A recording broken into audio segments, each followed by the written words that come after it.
Hello, good morning, ladies and gentlemen. It was sure a freaking fight to even get this going this morning. Um, Twitter shut down my first space, and I don't really know why.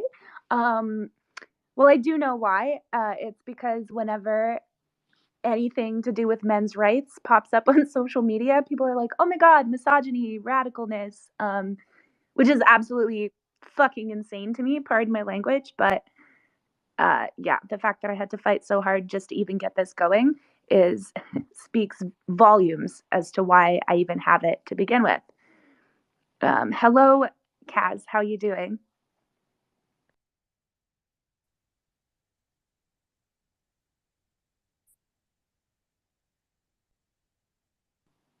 Oh, you're not ready to speak yet. Okay. Oh Either it's no, like, I, I oh, go ahead. I am. I just there's always a little lag time when someone's mic gets cut on, so I didn't hear you say anything. Good morning. It's great to see you again, Chloe. Yeah, it's great to see you as well. Thank you for joining this space. It's nice to see some familiar faces in here. My pleasure entirely.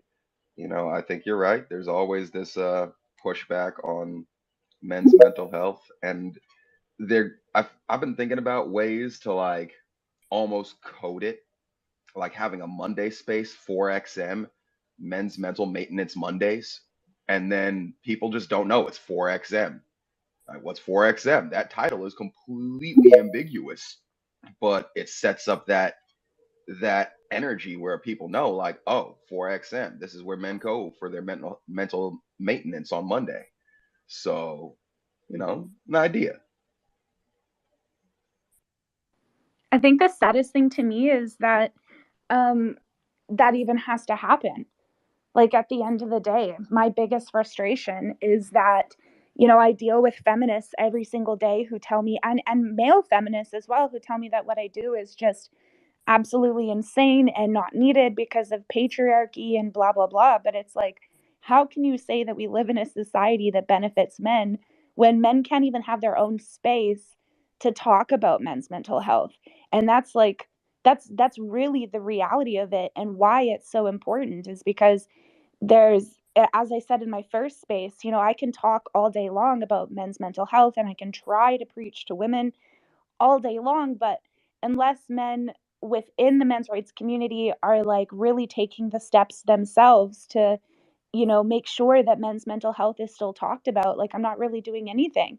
And that starts with checking in on your friends. There is a massive epidemic of suicide happening, and men are still being treated like disposable utility belts. It just doesn't make any sense at all to me. There's a hashtag that's trending now where it's hashtag men are useless. And it's like, are do people not realize that this is contributing? Do they not care? But I think the reality is that they really don't care because, society and feminism has really pushed into everyone's brain that women should just be, protected, and men should always be held responsible. So there is no protection for men's feelings. There's no protection for, even just a safe space for them to go. Um, in life, in real life, in domestic violence situations, with poverty, and even on social media to have a safe place to go and speak. So, how feminists can really sit there and say that this is a patriarchal society is absolutely insane. They're right. It is patriarchal. Men are taking up the majority of the suicide rate, the homeless rate, workplace deaths. Sure, but it's not benefiting men.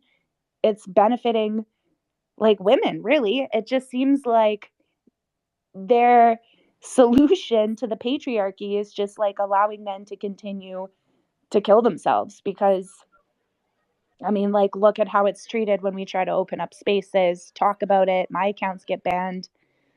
But yeah, I'll let somebody else take the mic. Chloe, one of the things you just said actually, I think is very important to recognize in the way that feminism is perceived and that male and female energies and responsibilities or faults in society are perceived. Because, like you said, there's this idea that women are to be protected and men are responsible.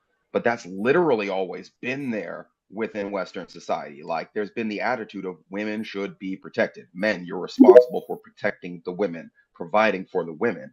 But there was a flip over the course of the last 60 years where now, instead of a man having the honor, being honored for protecting the women in his life for from any harms that may be coming their way, instead of a man being honored for putting food on the table and for building, for planting, for making things with our hands, there's this sense of women are to be protected from all men, and all men are responsible for the pain that all women feel. And that's just this really distorted, dystopian view of reality, especially as, we've talked about in your spaces, and you've said many times, women are just as abusive as men when you get down to the hard numbers. It's 50-50. And the fact that women don't get shown to have that tendency within the current narrative is one of the things that leads to such hyper toxicity in women, especially towards men and women like you who stand up for us. Yeah, absolutely. You like hit the mark. Absolutely. I always say that I feel like that there's very much a perception that men are just inherently dangerous and that they're more dangerous than women. I don't believe that anybody is inherently anything. I think that society makes the man. I don't think that, the man makes the society, so to speak. And I think what makes women so dangerous is these ideologies and benevolent sexism, sorry. The idea that women are just innocent and they can't do any wrong, and this is projected, continued to be projected when 150 prominent feminist organizations and individuals signed their name in an open letter to Amber Heard. This happened. I've never in my life seen somebody bet on a losing horse like months after it lost the race. I've just never seen it, but it's all in the name of, protecting, women's rights and not calling out their wrongs. And at the end of the day, you're right. The domestic violence rate is 50-50. In fact, women are actually a little bit more likely to commit violence. And it's because we don't call it out, we excuse it. I consume over the last 2 years, I've consumed probably hundreds of thousands of hours of legal content, whether it be interrogations, watching trials, listening to lawyers, breaking down trials, whatever. It's just my thing. And one thing that I continuously see is that when women are perpetrators of violent crimes, every single one of them, their default is, oh, the man made me do it. And the reason for this is because it's easy to do that. Because if you have a penis in society, you're guilty.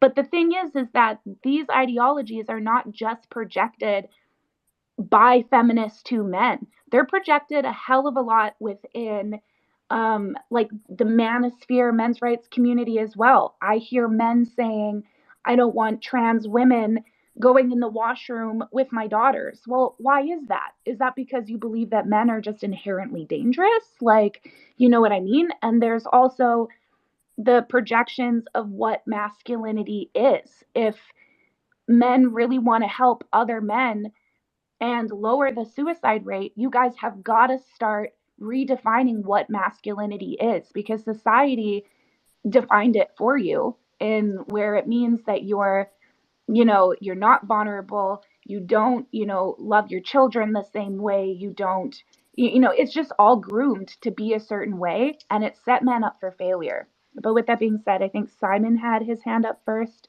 so I'm going to let Simon take the mic. I think somebody has their mic on. It might be Simon. Oh yeah. Okay, you're good. Okay, take it away. No worries. Thank you, Chloe.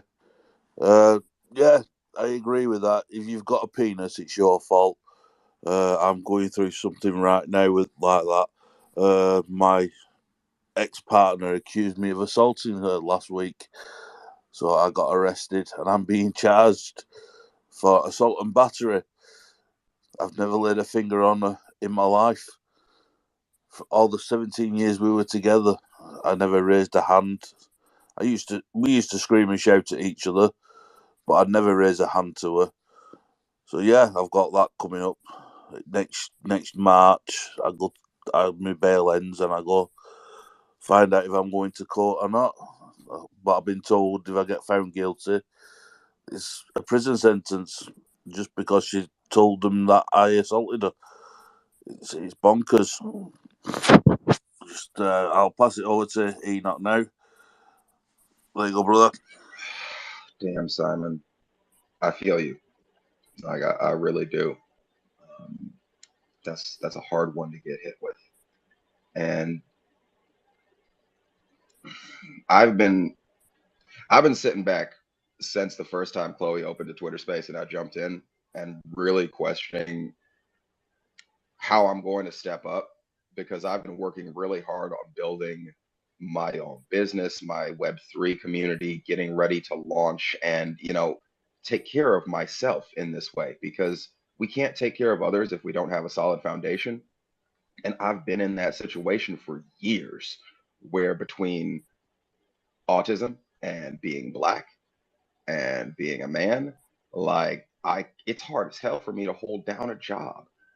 It's hard as hell for me to maintain that steady income. And Web3 has been the chance for me to like actually start building. And now I'm getting to the point where I'm starting to really think about how to expand outward. I've been doing more community work. I'm seeing that's more important. Like that's how I'm building everything. So I have an idea that I would like to put out because I feel like it's really important for us to create solutions. It hurts and it's great to share how much things hurt, but we have to make solutions. One of the things that I've seen in terms of Web3 and blockchain technologies that is actually really powerful for social change is the structure of a DAO, a decentralized autonomous organization. And I think that it would be really a solid thing. I would be down to, Chloe, if you're down to have the conversations, we can work out how to actually create a men's mental health DAO, a Roma Army DAO, something that is actually dedicated to helping provide men with mental health services, creating the network and the resources, helping get professionals that are therapists, that are lawyers, that are social workers who advocate in these areas to become part of the DAO so that we have a resource bank. So when people like Simon are in this situation where you're getting hit with false charges, you have this bank of international resources to be able to draw upon. There's the DAO that has these funds that is able to come together and say, okay, one of our members is being hit with these false charges. We're going to take a portion of the liquidity pool that the DAO has, and we're going to put it into the legal fees for our brother over here. We're going to help open a a clinic in this place to give mental health services. We're going to buy copies of She Is Not Your Rehab from this amazing men's rights organization in New Zealand. We're going to build this collaboration because I Chloe, I respect everything you do. Like you are truly out there fighting every day, and I see how exhausted you are. Fighting is hard. Fighting is really exhausting, especially when you're putting your face out there, when you're doing it all on your own. There's not the group to support you because there's the label, there's the tag, the Roma Army, and there's your followers. But when it comes down to it, you're the one doing the work. And for men's rights, men's health, men's maintenance, like this is a man's job, and it's taken having someone like you actually speaking out on our behalf to get this many men in this room all together at once talking about the subject. So thank you for being that light and like giving all of us the chance to step up and say for real, like, yeah, this shit sucks. We're in pain and we need help. And I'm throwing this out there. Let's start strategizing and do this right. I say we could launch it at the end of the first quarter of the next year and have something going that is actually able to create a lot of positive change in men's mental health and awareness.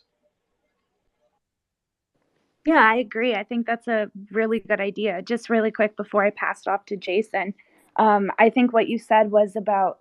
I think what you said was spot on when you said that. It's good and it's an amazing start to have a safe place to be able to talk about your emotions, talk about what you're going through, and have that normalized and not have you shit on for it. But next, we need to come up with solutions. And it's funny that you said that because that's one of the biggest things I wanted to talk about today is, I see a lot of unintentional hypocrisy within the men's rights community where it's, yes, Roma, talk about how men should be able to, men should be able to express themselves. Men shouldn't have to provide for a woman, just because he has a penis. But then, when I talk about, men actually, being vulnerable or going to therapy or, some of the other things, I get a pushback and I get, well, no, that's not manly. And that's not, being a man is about being hard and rough and tough. And it's like, well, who are you helping when you're doing that? And you're not leaving any room for men who are neurodivergent, for men who are introverts, for men who are, don't hit that hyper masculine, they just can't put on muscle the same way. Maybe they have thyroid issues and they're just like a heavier set man. Like there's not a lot of space for like true men's mental health and really breaking down what masculinity is within the men's rights community. And it drives me absolutely insane because like there's no room from feminists and within the men's rights community for anything different other than the hard stoic man. And I just think that it starts with men in themselves breaking down what it means to be masculine and encouraging each other. But with that being said, I'm going to pass it off to Jason, and then it was PM, and then it was Craig. Hello, thank you for allowing me to join this conversation. And thank you for coming back after the technical difficulties that you had. Hello, can everyone hear me? Yeah, you're good. We can Okay, hear you. all right. So, I had started off earlier before in saying that I'm an active duty military, been in for a little over 17 years. And when it comes to mental health, I can honestly say that the military takes a very um, proactive approach as of late in regards to mental health for not just service members, but for men particularly. And because of our profession, it bleeds into our profession, our personal. So when you're dealing with that balance of if work isn't right, home isn't right. If home isn't right, work isn't right. And if work isn't right, you can cause someone to lose their life, seriously injure them, or yourself. They take a really big proactive stance on trying to get training completed and and opportunities of resources sent out to soldiers, sailors, everyone to be informed of what is available to them. The mainstream society, like anything, we can't get this accomplished if we do not have a community of peers supporting us. There's no way that we can attack the problems of male mental health or mental health in general if we don't have those same groups all come together. So whether it's a modern feminist movement or it's a traditional feminist movement, if they don't support men's mental health, it's never going to get but so far because it's going to seem like the quote unquote patriarchy trying to do something. We have to combine and we have to take each other's mental health very seriously. You know, there's a statistic in the armed forces that every day there are 22 active duty slash veterans that commit suicide. That is a crazy number when you think that only 1% of Americans serve in the military. That number is entirely too high, entirely too high. But it's our peer groups that we as men lean on. It's that camaraderie in the birthing on the mess decks, when you're out to sea, talking to that shipmate, talking to that battle buddy about the day, what's going on that day, what's going on at home. Those are the ones that get you through that day. So you may not have the openness of going to your significant other, but you have that battle buddy that you always confide in and you always open up to, because they're the ones closest to you and they can understand what's going on the most in your life. And I totally understand and I totally agree with having some kind of system in place where we can sit down, strategize, and plan on how to achieve and get not just the military numbers down, but all the numbers of suicides down in men and women, because we can't do it alone. We have to do it together. We have to do it together. If not, then it's just going to be a lot of talk and no action behind it. That's all I wanted to add with Absolutely. that. Well, first of all, before I think it was PM and then it was Craig.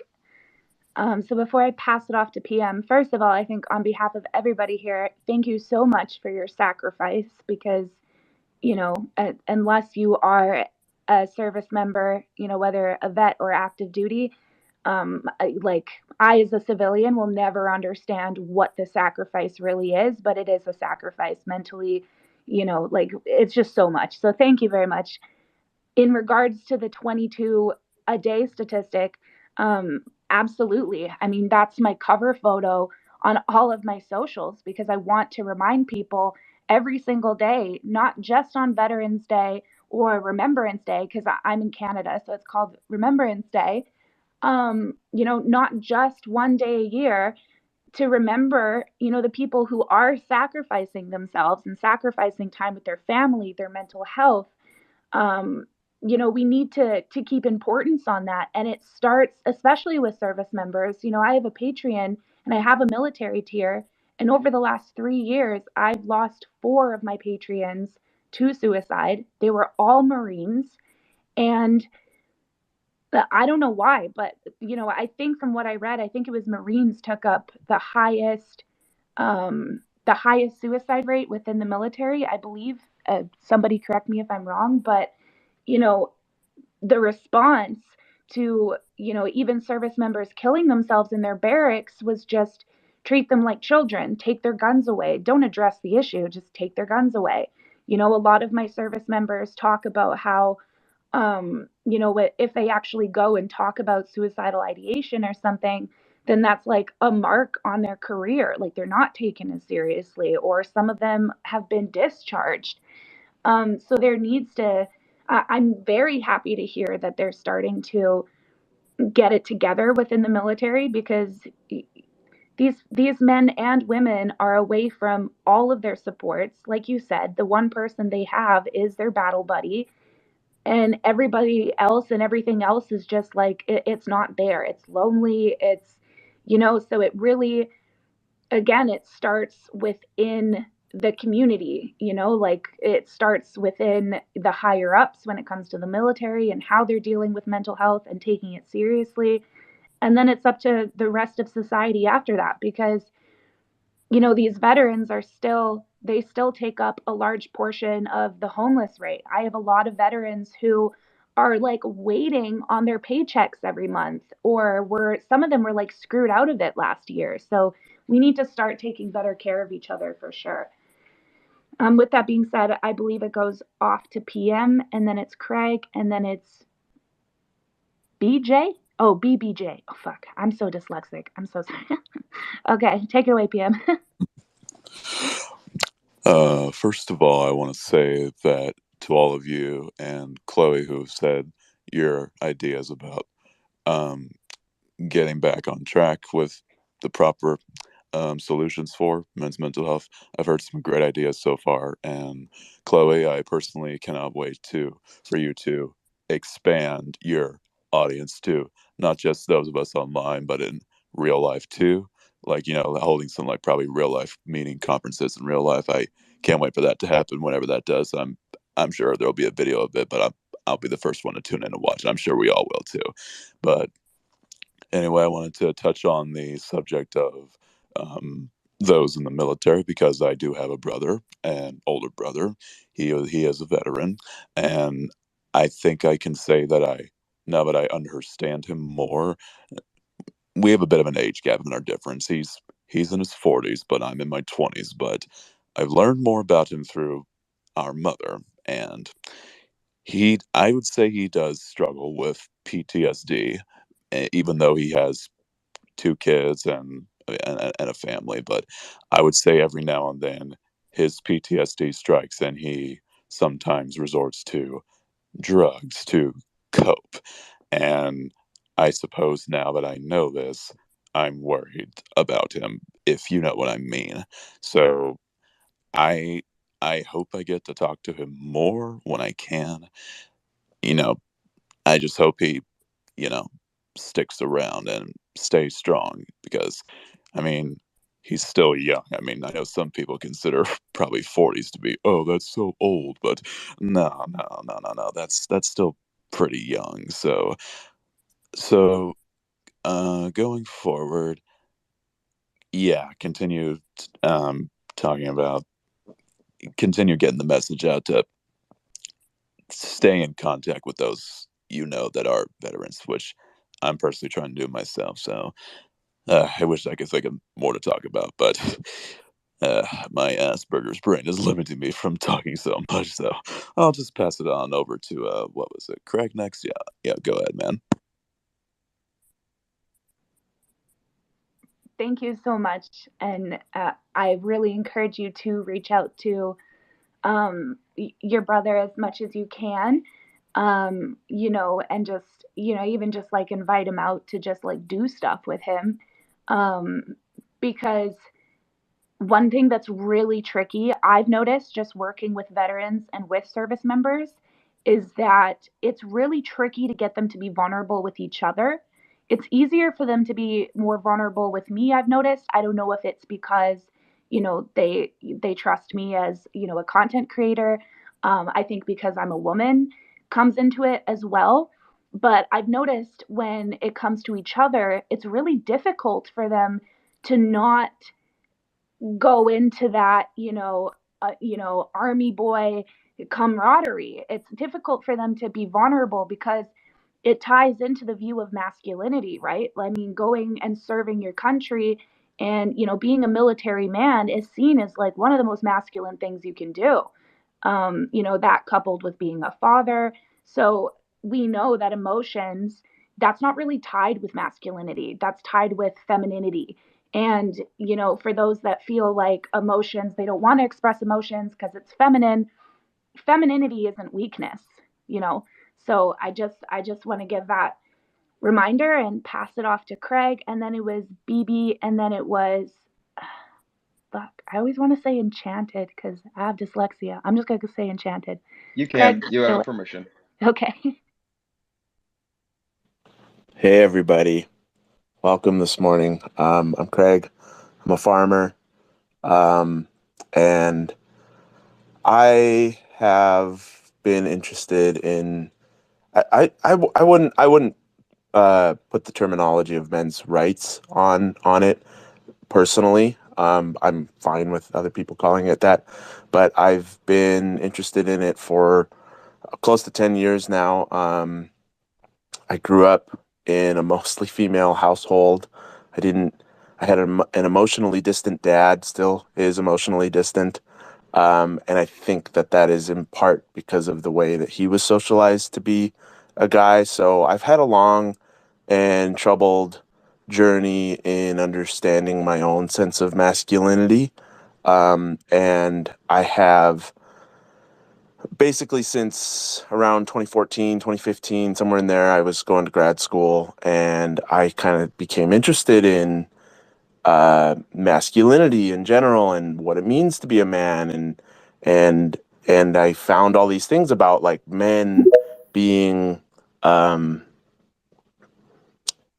stifled from their true selves and from their emotions and not being able to express those things. And it just really clicked for me. And I always wanted to, and I do, and I used to be a teacher. I always used to put this out there for the young boys that I taught like it's okay to feel your emotions, like I cried yesterday and I'm okay with that.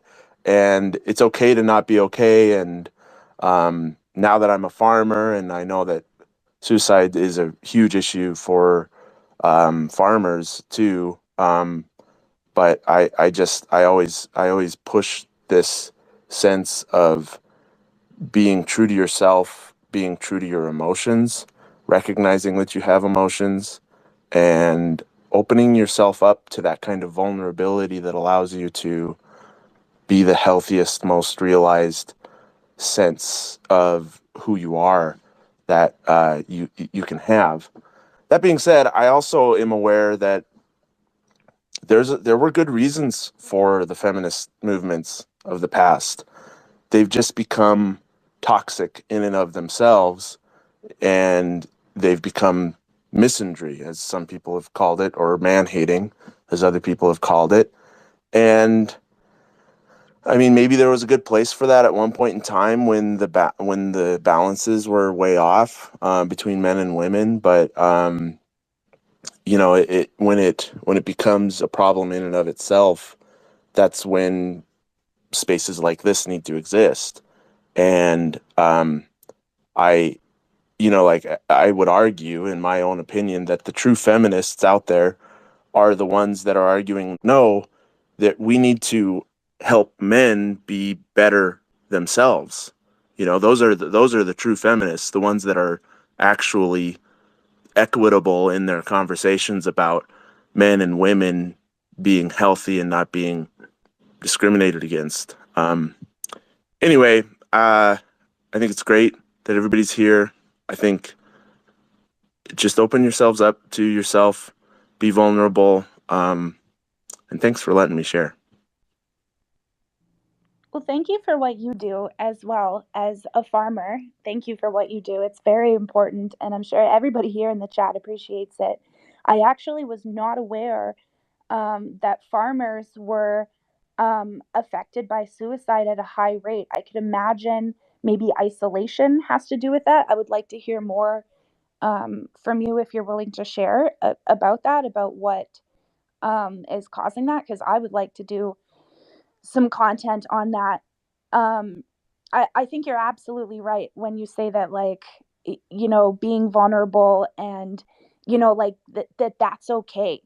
I think that, one thing I notice, especially being a mother, is that society treats little boys and little girls very, very differently. And I saw it very much when my daughter still, looked like a boy, because, toddlers, they kind of just all look the same. They look like babies. You can't really tell what their sex is. And when people thought that she was a boy, she was getting compliments like, "Oh, you're so cool, you're so tough, you're so smart." And then when people, when she was very feminine presenting, it became, "You're so pretty, um you're so cute, you're so," it was just very different compliments. And I think what you said about emotionally distant fathers, I think that that's a really big change that can happen within the community as well, because I think almost every single person here, including myself, can probably say that the only time that they saw their father cry was probably when, like, his father or his mother or his sibling passed away. Like, there's a really big disconnect with emotions with fathers and their children, and it's because they're groomed that way. It's all in their toys, like boys' toys are given. They're given, trucks and digging, and they're groomed to be productive, hard workers. Whereas girls, they're given the kitchens and the dolls. They're groomed to be compassionate, to be caregivers. And so it starts there as well.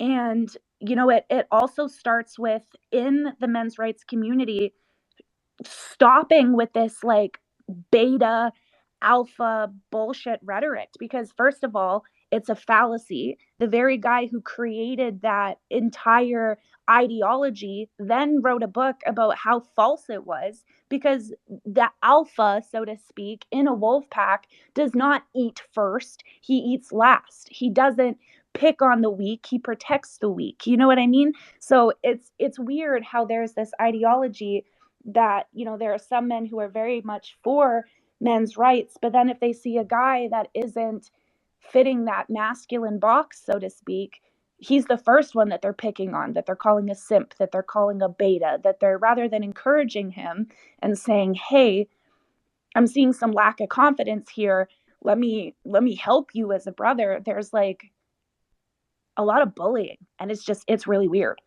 personally. But with that being said, I'm going to pass it off to BB, and then it was Enchanted, and then I can only see the MA, so that's what we're going to refer to you as currently. BB, take it away. Hi, can you listen to me? Yes, we can hear you. Oh, okay. Well, first of all, thank you, Roma. I found your channel on YouTube a few years back, and it's been helpful, especially when dealing with the women in my family. Uh, but what also English is my second language, so if I mispronounce or take some time it's expressing, it's because I'm translating it in my head and passing it off into English. One of the things I've noticed, at least with my friends that open up, is that they've opened up when the way the emotions are expressed are not explosive or yelling, or it's just or they're just thrown out like vomit. Usually they've responded better when it's structured and when the emotions are regulated.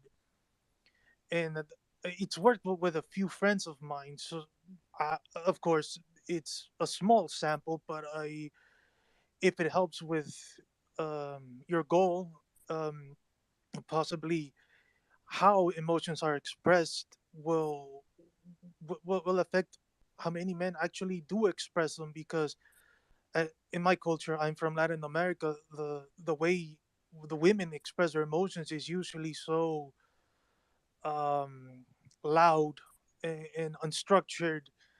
In that usually drives men away with all, especially when they start yelling. And I've seen better results when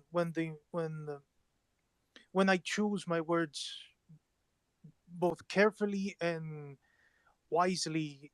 And it's worked with a few friends of mine, but they do respond better when the emotions are properly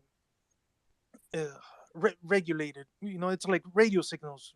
It's not too loud, not too soft, but properly communicated. Nothing like in soap operas or telenovelas. And yeah, that would be my 10 cents. And thank you, thank you so much. Hold on, I just got to turn off my heater here. Um, yeah, thank you for sharing. And no worry, don't anybody here, don't worry about, not, speaking like fluent English or anything like that. Like, we all come from different places in the world. We're all different ethnicities. So don't worry. This is a very, like, nobody here is going to get mad at you or, say anything othering towards you. It to touch on what you said about, um, oh, hold on, I'm having a bad ADD moment. You know what? I'll come back to it. Enchanted, take it away. Thank you, Chloe, and thank you, everybody. PM, I'm feeling what you're saying. My brother has been in your shoes with me. Like, I'm not a veteran, but I tried to commit suicide last January, and my brother was in Vermont doing a shoot, so he couldn't even. He wasn't here. Like, my mom was just watching to make sure that I could stay okay. Um, but it's it's really hard to be the family member of someone that's going through that pain, and I can say I've seen my family go through it, and the best thing, having been in that situation, is really like what Chloe said, be there for your brother in the ways that he is comfortable. Like, whatever he likes to do, even if you don't like it, just go and do it with him. If he wants to watch some sports, if he wants to go for a hike in the woods, if he wants to just drink some beers and, shoot some cans in a field, like as long as you're there with him, you're taking care of him, you're being with him, and you're making sure he's safe, giving him the space to vent, giving him the opportunity to really let it out, and being consistent in that, because he might call you up at like 3 in the morning and have that moment where like he needs you, and that's the most important moment of all. And I love you, man. I love that you're here and you're sharing and you're asking for that help. Craig, all the love. Um, like being a farmer. Yeah, I've been working to get into farming and agricultural restoration my entire life, and I know exactly how hard it is. I've done urban farming, but to be out on the land, and it's not just the isolation, Chloe. One of the big things is also just something every man deals with, making that bottom dollar. And it's hard for a farmer to make the money and provide for their family nowadays because the structure of farming in the United States has changed. And everything like the it used to be a man could actually live and work on the land with his family and have multi-generational wealth that is developed to be able to eat from your land, sustain yourself, and have money on top of that to send your kids to school, go on vacation, do some nice things. That's just not the world we're in today. But in the spirit of continuing with this desire to make some changes, I've actually started, as everyone's talking, writing up the beginning to a white paper for the Man Cave DAO, because I feel like the Man Cave is one of those things that has been lifted up by men. Like that term is one of those things, like a man cave is actually somewhere we can go and close the curtains and be real and actually be vulnerable. I think this would be really awesome, and actually making a virtual world, making a quote unquote metaverse, but like making something where you've got a dope ass cave structure, and it is for members of the Man Cave DAO. It is a place where we can go, we can talk, we can get therapy in a virtual space. You don't even have to leave your crib if you're too burnt out. Where men who are artists that are afraid to express their art in the physical world with the people that are around them, share their art, all of these things. So I started writing this up, um, and I want to share what I've got with you while everyone continues speaking. I'm going to continue writing. So far, the truth of men's mental health is genuine stark reality. Every day, 22 active duty and veteran soldiers in the United States commit suicide. Workplace mortality rates for men are 10 times higher than for women. Men face higher rates of prosecution for domestic violence and assault while being assumed guilty from the jump. On top of all of this, the college enrollment and graduation rates for men have been dropping, while traditional trades have been industrialized, automated, and sent overseas. All of this puts a spotlight on a crisis level lack of awareness for men's mental health in our society. In response to this, the Man Cave DAO has been created with the mission of developing community and holding a safe container for men to explore their emotions and develop their fullest potential. That's all I got so far. I like it. I really, really like that quite a lot, actually. And I'm really excited to have some more conversations with you about this stuff in private and how we can work together to make this a thing, especially when you said the virtual reality stuff that like really hit. um, because I think it's, safe spaces is really where it starts. A lot of men don't want to go to therapy. There aren't enough male therapists.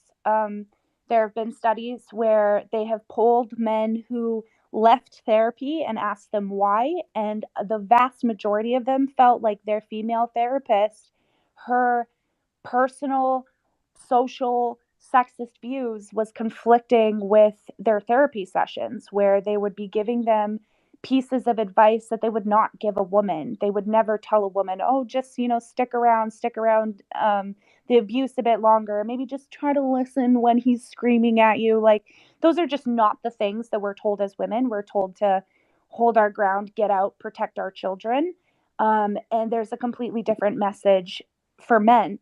To touch on what BB said, because I remember now, he was talking about the expression of emotions in men. And, one thing that brought up for me is that men are very much just taught to express emotions differently. And I feel like we groom men right from little boys, almost setting them up for failure. Like, set them up to commit suicide at the end of their life, and we see it.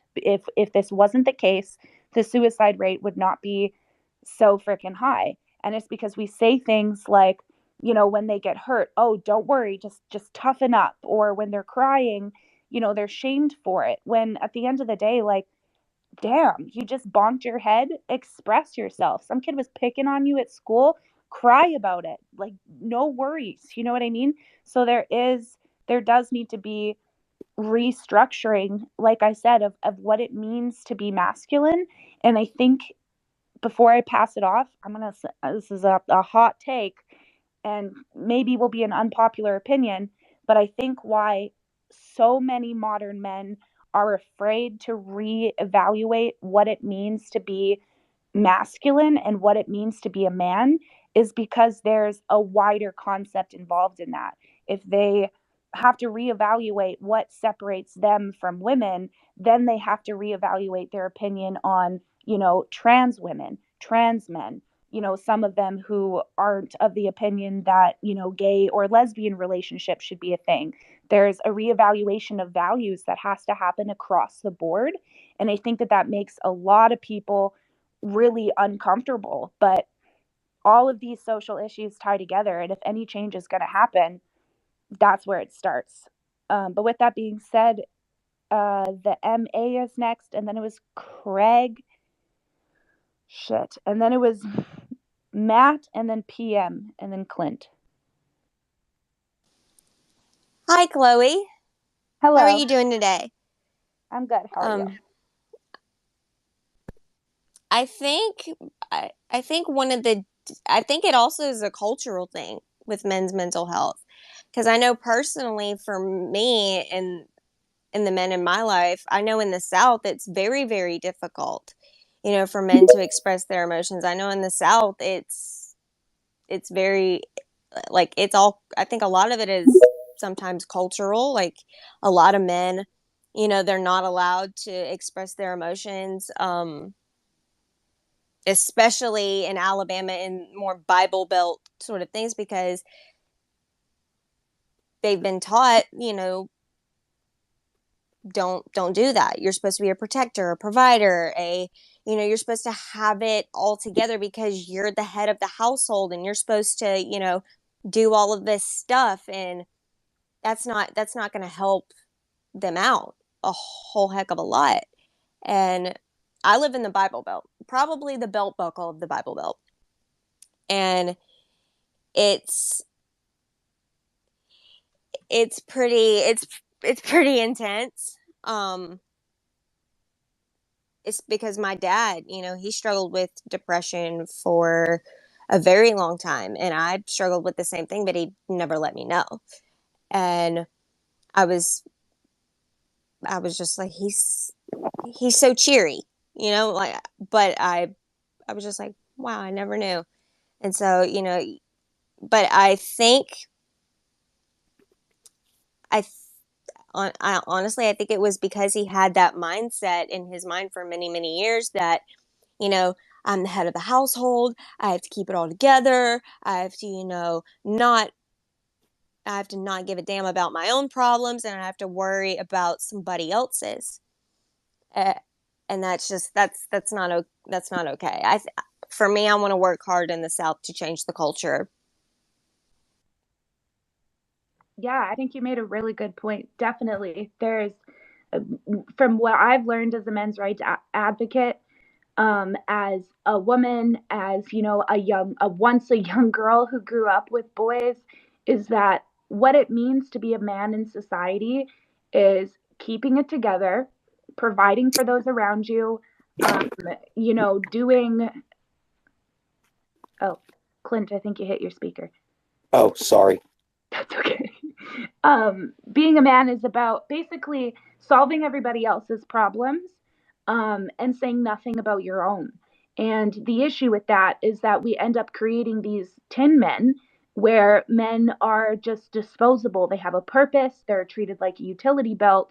But then when it comes to the personal stuff, the stuff that actually makes that robot tick, there's no self care. Nobody is tending to that. And speaking of self care, I have my own personal reservations with Andrew Tate just due to some of the racial stuff that he said I have about. I have a problem with him as well. I don't like him. He gives off, excuse my language, but he gives off major thunder douche vibes. I've never heard of that before. That's funny. But I personally have issues with him due to some of the racial stuff that he said about like Romanian gypsies, which I am. But when it comes to some of the like core advice, not when he's trolling, when he's actually giving advice to men, one thing I noticed is that although I don't agree with all of it, because I think a lot of it is tied into, the very stereotypical, this is what it means to be a man, I don't really see a big difference from what, women have fed me as a woman and like female empowerment stuff. I just don't see a difference.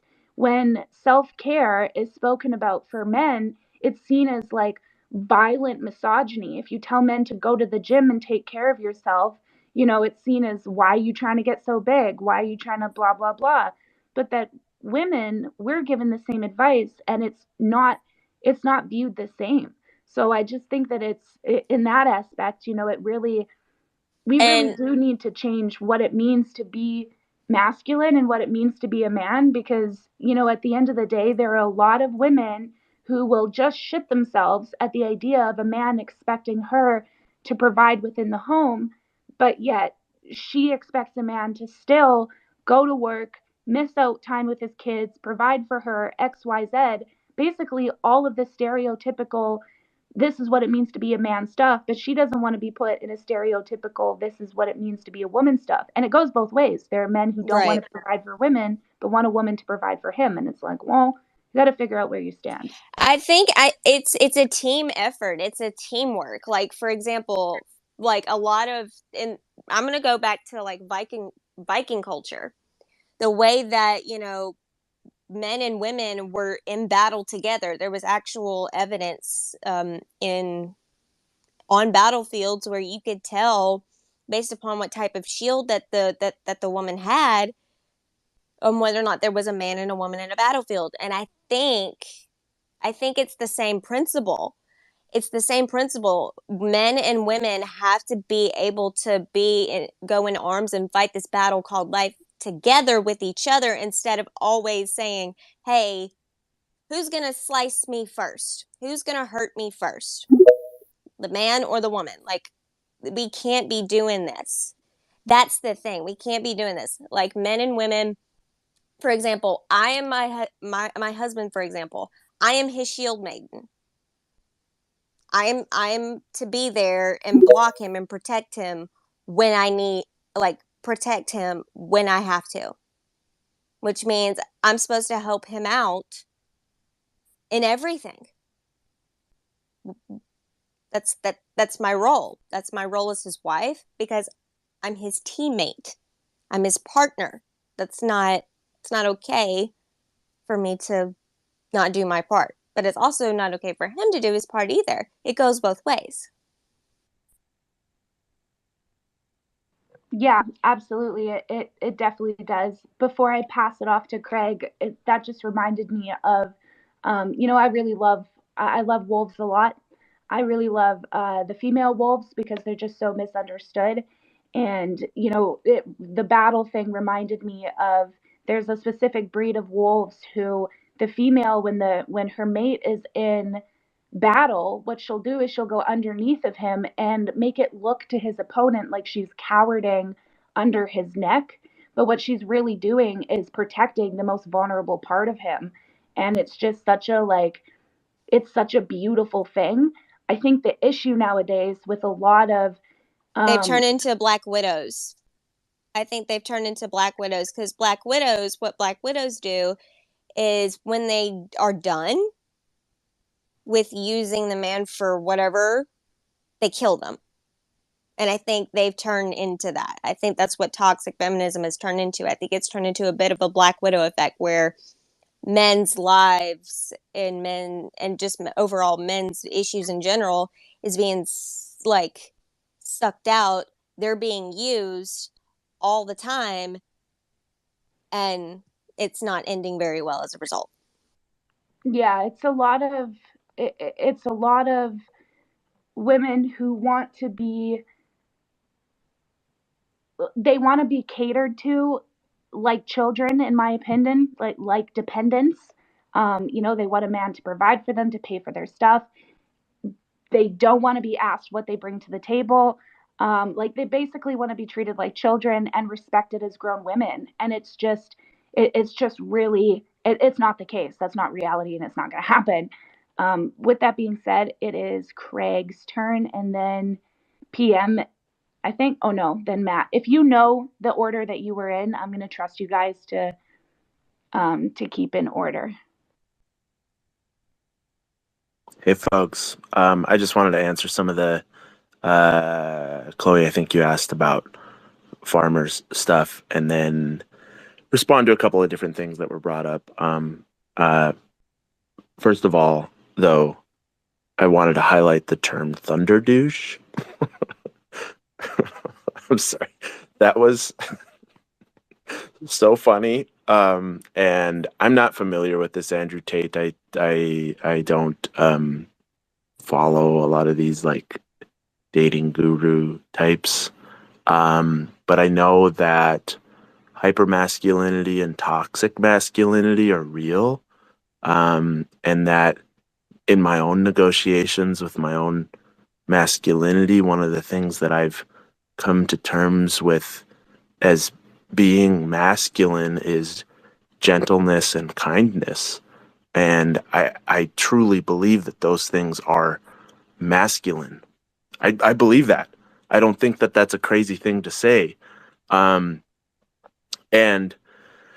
so when I see these people that are like, I got to be really tough, you got to be, the guy, and I'm like physically, I am a masculine dude. Like I'm big, I'm strong, but and I do see this in big and strong guys too. There's a gentleness to big, tall, strong dudes where they're almost afraid of their own strength, and I think that is a useful response to your own strength because you have power to cause great harm physically.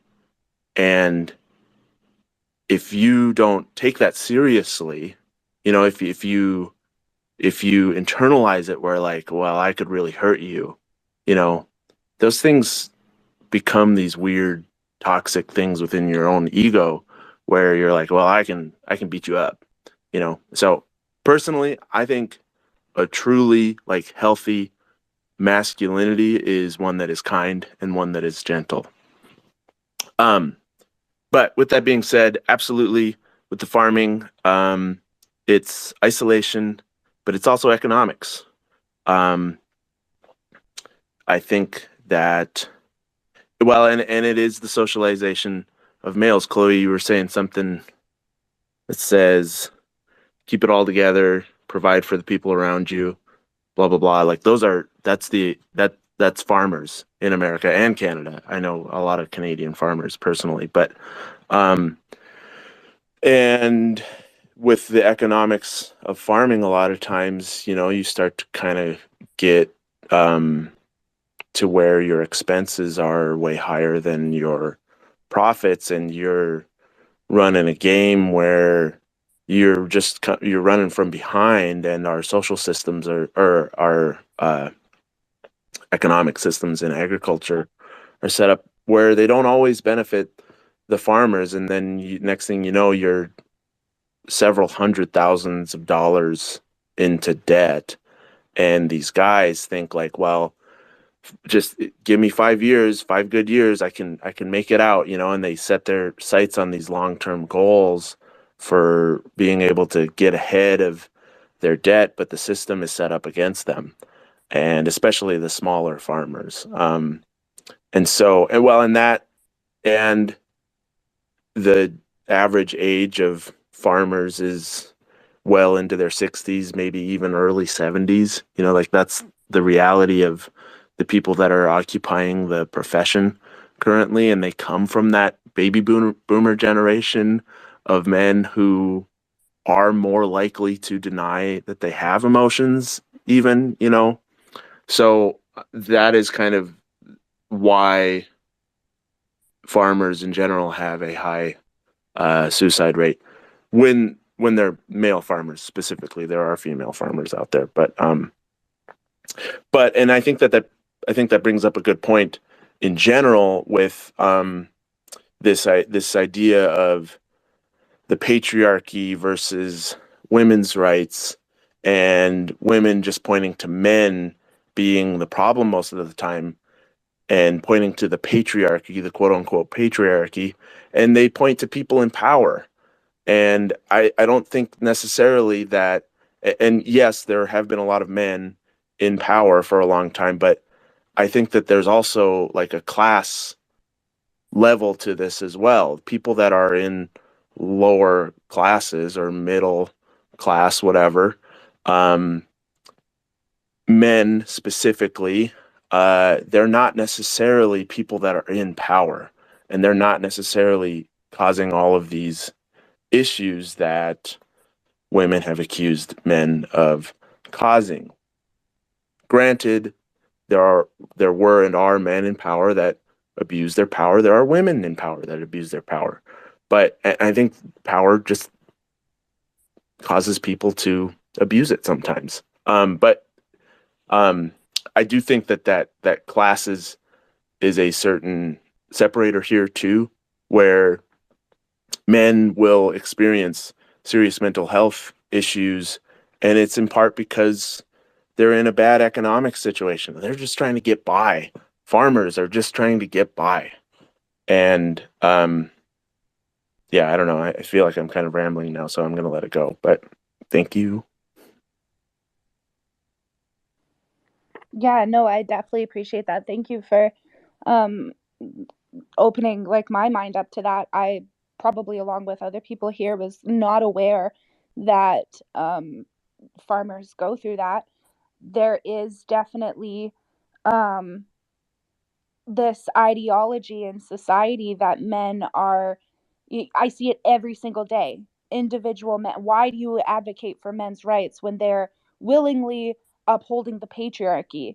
Well, sorry, but there's nothing patriarchal about the dynamic between like my partner and I bring in the income, he takes care of the household in every which way. He's an amazing father, like I've never seen anything like it personally. So there really is this idea of really like what value is to a man, and um, when they're really seen as valuable to society. And back in the day, valuable just used to mean like hunting and gathering. If you went out and gathered some sticks and got some berries, you were useful. But nowadays, if you're not keeping it together, if you're not providing, if you're not doing XYZ, that it's, you're a problem. And when it comes to like the patriarchy thing, I find it really interesting how, feminists are very quick to blame individual men for patriarchy, when in reality, what they don't realize is that those men have nothing to do with it. And the issue is that they're not seeing day-to-day men even as human beings, is really what it comes down to. They are so busy comparing men to the 1%, the men who are in power, who are making the political changes, who are advocating for women's atomical autonomy, their rights to be taken away. It's not these individual men. These individual men are, day-to-day society, are right there with women advocating for them. And so that's the biggest thing that I challenge, is whether or not patriarchy is as prevalent, or is it really an illusion? Because I don't really see men benefiting, actually. I see them struggling. I see them falling behind in education. I just posted a picture on my Twitter here yesterday of somebody getting denied a job because they weren't a woman. Like, this is the reality. And somebody said earlier that feminism, the original goal of it was amazing. And absolutely. I mean, I'm sitting here in sweatpants. That couldn't have happened without feminism. I couldn't have owned my house. I couldn't have done so many things that I did today if it weren't for the women who paved the way. And the thing is that these modern day feminists are spitting and slapping the faces of feminists who really, pioneered the women's suffrage and who gave women really the rights that they have today. Because there are misogynistic men who say, oh, it was men who gave women those rights. Well, if it weren't for women marching and asking for it, if it weren't for their husbands, their brothers, their fathers marching right along with them, it just wouldn't have happened. So women have taken the original definition of feminism, which was the attempt to break down the patriarchal systems of hierarchy that oppress both men and women. They've changed that to only women are oppressed, men can't be oppressed, and it's a massive oppression Olympics game. But with that being said, I know that there are people that still want to speak. I personally, I have to go. I have to go pick up my child from daycare, or not from daycare, from school. So I'm going to end it for myself right here. If it's okay with everybody here, I would like to upload this actually as a podcast, because I think that this was like an amazing conversation to be had. And instead of ending it, because there are so many people with their hands up, there are a few women who wanted to speak as well. I'm just going to put my phone in my pocket and let you guys um, just talk for a bit. If that's okay with you guys, I will close it down at 10:40, because then I will, need my phone for pickup and everything like that. So you guys have about like 8 minutes. So make sure you guys, keep it quick, to the point. And thank you so much to absolutely everybody who shared. I appreciate you guys. And if you wouldn't mind, anybody listening, anybody who feels comfortable and felt like this was a good conversation, if you wouldn't mind just like sharing the Twitter space, so that more people can get involved. And I'm going to do this more regularly, and like I said, I'm going to upload it as a podcast so that more people can hear this conversation. And I just want to let everybody know who shared their opinion that you individually make a big difference. Your opinion matters, and your opinion is like going to help somebody, and probably already has in this conversation. So with that being said, I'm out, and thank you so much. And Enchanted, since you've been here to every single one since like day one, I'm just gonna make you a co-host, and I'll shut it down at 10:50 because I chatted for so long. So you guys have about like 15 minutes. And yeah, thank you, everybody.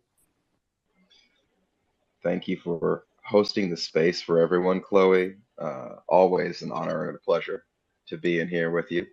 And yeah, you're in my DMs, so let's figure out a time to like jump on Zoom or WhatsApp or something and like have a one-on-one. I've been sitting here typing and writing up stuff about the Man Cave DAO, and I think we can start making some really amazing structured work happen in 2023 that would be able to not only really create the self advocacy and support for men, but also give you a little bit of a breather. So, because you're fighting real hard and you deserve to rest, girl. Real talk, you deserve to breathe. Um, but I'm actually having a weird issue with accepting requests. So the people that have hands up, um, I got you, and let's keep going. Yeah, we Um, should just keep it to the people who have their hands up, as well as Baked P. She's somebody who is like really goes hard for men's issues. So I think that she should also have a chance to speak. And then pretty much everybody who has their hands up, we'll let them say their thing and then close it out. All right, so we're gonna wrap up. I was typing, so I did not see the exact order.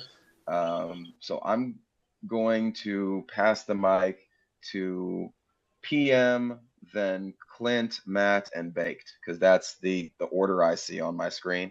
And then we'll have some closing thoughts and we'll wrap it up. I think we've got about 13 minutes left and 4 speakers.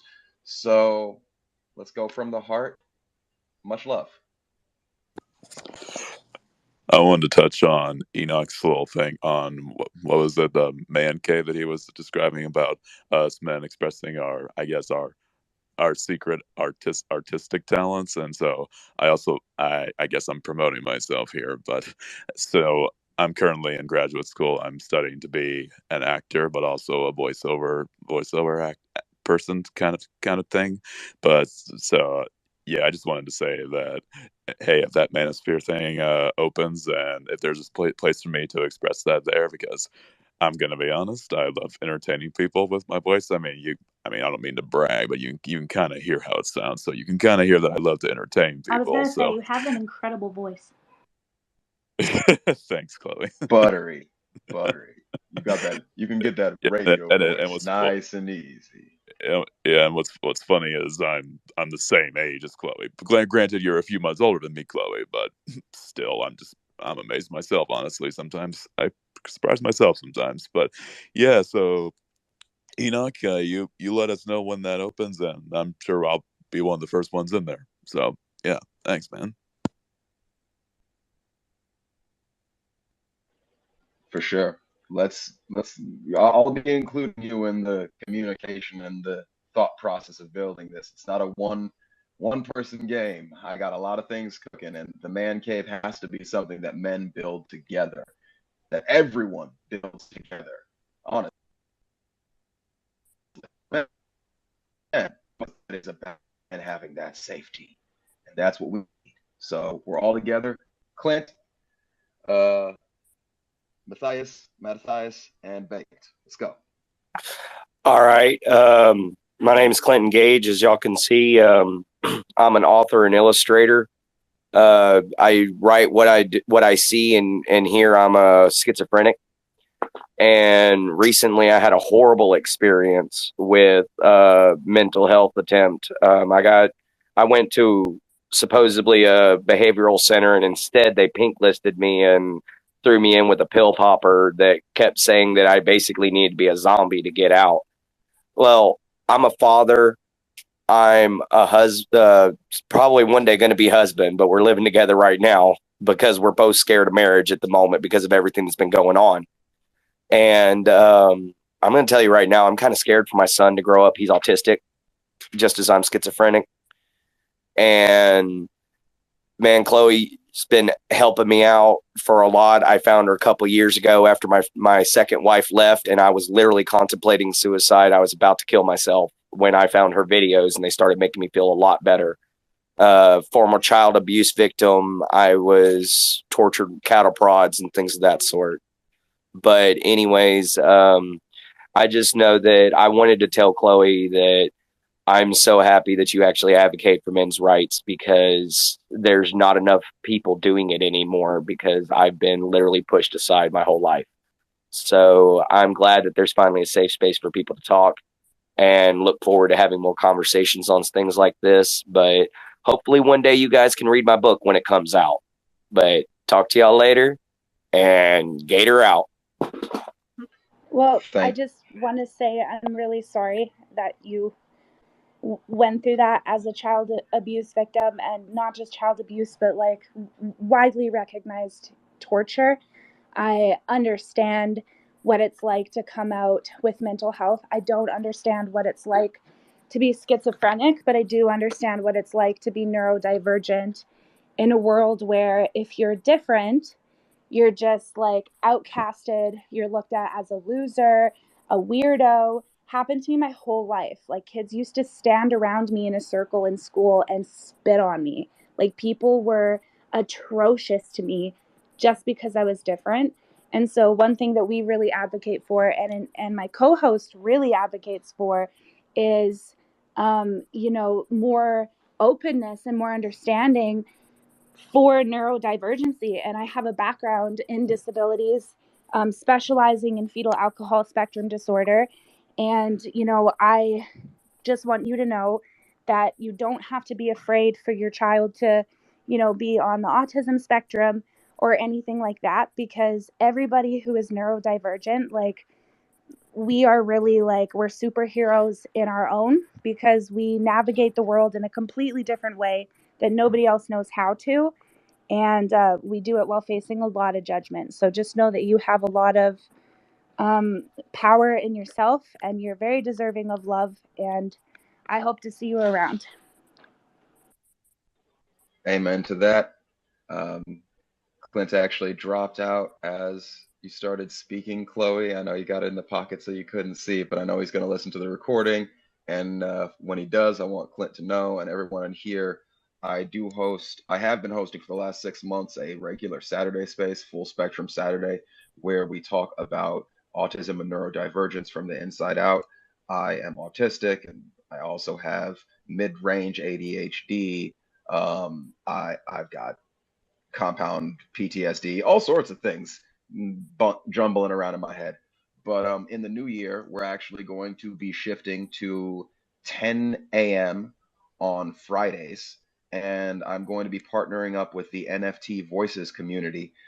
They have a lot of people that are also professionals and thinkers and really experienced in cognitive health. And Chloe, I would love to invite you to be a regular contributor or to be a co-host on the space. And just know that 10 a.m. on Fridays in the new year, we're going to have that regularly going. And anytime you want to jump on the mic, I'd love to have you there. Uh, we're running out of time, so Matthias, and then Baked, and I'll close it out. Chloe and I'll give some last comments. Okay, so I'm gonna preface this with I'm only 20, so I'm sort of speaking from a much younger generational point of view, but a lot of the things people have touched on here, like the way people view masculinity and the way people view changing the definition of masculinity, is a lot more applicable to the younger generation than I've heard a lot of people talk about, because at least from the people I personally know, you can sort of divide it down into two areas of how people view masculinity. It's either toxic or it's the end all be all. And there's unfortunately no really in between, given the current environment with how things have been going, with the recent Supreme Court decision causing a huge divide, for, at least again among the people I know. And it's sort of created a worse mental health space for a lot of guys, because they look at now a lot of guys look at themselves and think, I can't be in a relationship now because if I get put into one, there's a very real chance that if something happens and we end up with a kid, I don't want to have a kid and I can't get out of that. And on a sort of completely different note, there's a very problematic mental health issue among teenagers in particular, from this is all from personal experience, where they not only don't go to therapy, but they avoid it like the plague. They sort of view therapy as resigning yourself to defeat, like resigning yourself to be weaker than other people. Like, yeah, I don't need therapy. I can deal with all my problems on my own. And I think that's a pretty heavy contributor to at least the younger male suicide rate. I know in my personal case, I tried to kill myself twice. First time when I was 16, second when I was 19. And the only reason I didn't a third time was because I found this community. In particular, I found one of Chloe's videos just scrolling through, funnily enough, TikTok. The irony does not escape me. And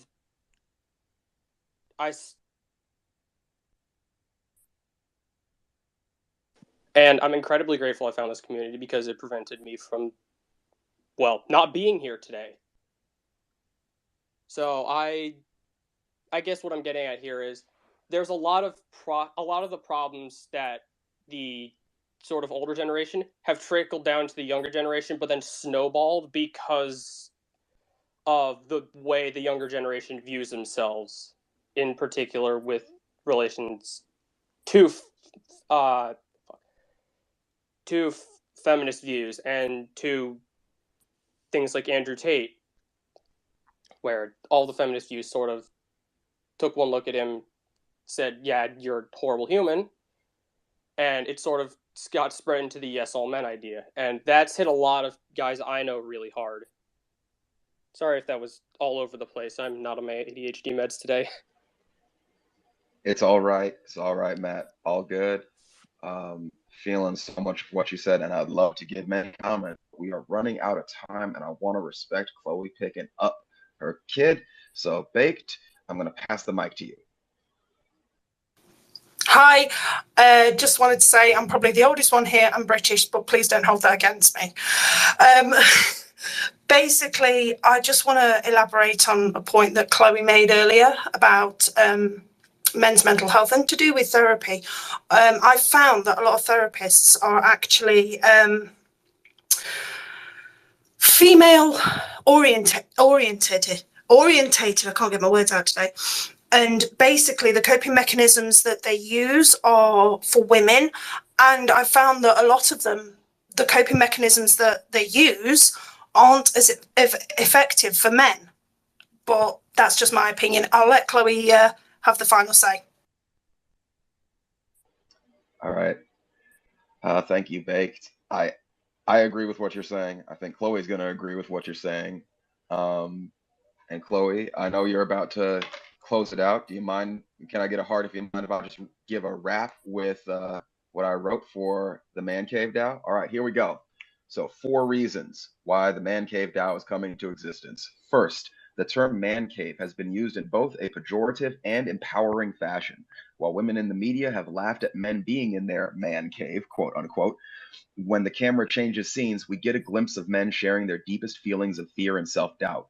Others may laugh, but the man cave has always been a safe place for us to let down our guard. Second, there's a caveman ideology that mutated out of toxic alpha male philosophy. We are changing the meaning of caveman into the vision of the enlightened monk who shows strength through compassion. In order to facilitate this transition, the Man Cave DAO is working to partner with carefully selected men's rights, education, and empowerment organizations around the world. We are also developing a resource bank for men to use in their journey of healing and personal development. Third, with the increase of automation naturally replacing many of the traditionally male roles in the workplace, there needs to be a transition in how men express their creative impulses. The Man Cave DAO is building a community of creators, artists, educators, and innovators who will help men uncover their hidden creative potential. And fourth, an often understated element of men's mental health is financial prosperity. The Man Cave DAO recognizes that having control over the source of one's income and feeling like the work one does contributes to the overall community are cornerstones for a man's identity. In order to uplift men in their pursuit of financial freedom through creative and collaborative engagement, we are also incorporating a staking mechanism to give passive income to holders of the Man Cave DAO social token. So there you go. One Space's thoughts. Chloe, I can't wait to sit down and chop this up with you and to bring in some of the Web3 people that I know that are DAO experts. We can get this built out and make it so that there's actually a financial resource bank or a financial pool and a resource bank to start getting this work going with like really solid, healthy PR and just crush it. Let's make 2023 the year. Thank you, everybody, for joining today. I'm just seconds away from picking my kid up here. Again, if you found this space helpful, please retweet the space. I will be doing these more regularly, so this is not a self-promotion. If you just want to put on the bell for my page, and I think it just notifies you for Twitter Spaces, so you can just put that on. That way I'm not flooding your feed or anything like that. I'm also going to upload this as a podcast, so if everybody who spoke is okay with that, if anybody wants to be censored or have their name covered, speak now or forever hold your peace. No? Everybody's good? Okay. Well, I personally am very pleased to hear that, because I know that many of you, like, your thoughts and opinions are going to help so many others. And that's really what it's about, is not just expressing, but also being solution orientated. So thanks again to absolutely everybody who joined, and I will see you next time. This will be uploaded on YouTube, and you can find my podcast absolutely everywhere. So, yeah, with that being said, I got to go. Thanks, everybody.